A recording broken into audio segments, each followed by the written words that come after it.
Hello everyone. यत्र नार्यस्ते पूज्यन्ते रम्यन्ते तत्र देवता। कहने की बात है,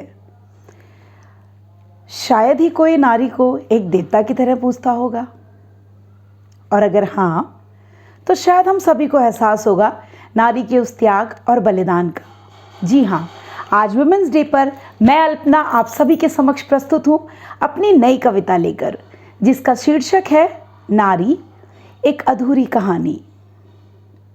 एक अधूरे अस्तित्व की कहानी लिख रही हूँ, एक अधूरे अस्तित्व की कहानी लिख रही हूँ। मैं नारी हूँ, नारी की पहचान लिख रही हूँ। जहाँ जन्मी वहाँ जीवन भर को समर्पित हो गई। नन्ही सी बिटिया पल में पराई हो गई। फूट फूट कर कदम बढ़ाए उसने, न जाने कितने ख्वाब मन में दफनाए उसने।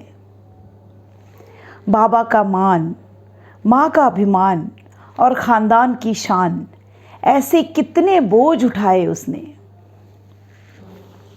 कितना कुछ त्यागा फिर भी खुश रही, वो बाबुल के आंगन की खुशबू बन गई।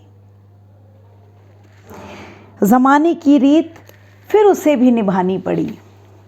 एक रानी बेटिया अब दूजे घर को सजाने जो चली। देख बाबुल का दिल भी रो पड़ा, देख बाबुल का दिल भी रो पड़ा। सबसे कीमती तोहफा अब किसी और का हो चला। नए सफ़र में नई चुनौतियाँ आवाज़ दे रही थी।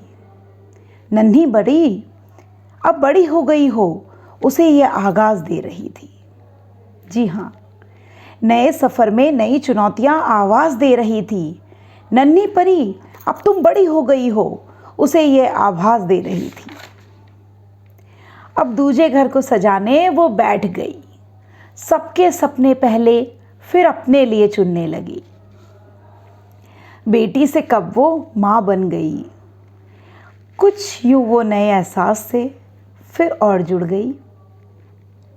परिवार की खुशी, परिवार का प्यार, यही अब आधार बन गया। सारा जीवन समर्पण, त्याग और बलिदान बन गया। कुछ न चाहा उसने सिवा प्यार के, कुछ न चाहा उसने सिवा प्यार के, पर हर मोड़ पर उसके प्यार का इम्तिहान हो गया। सबके अस्तित्व को सजाती रही, अपनी कहानी खुद अपने आप वो मिटाती रही।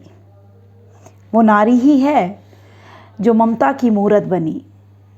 वो नारी ही है जो ममता के साथ समर्पण की मूरत बनी।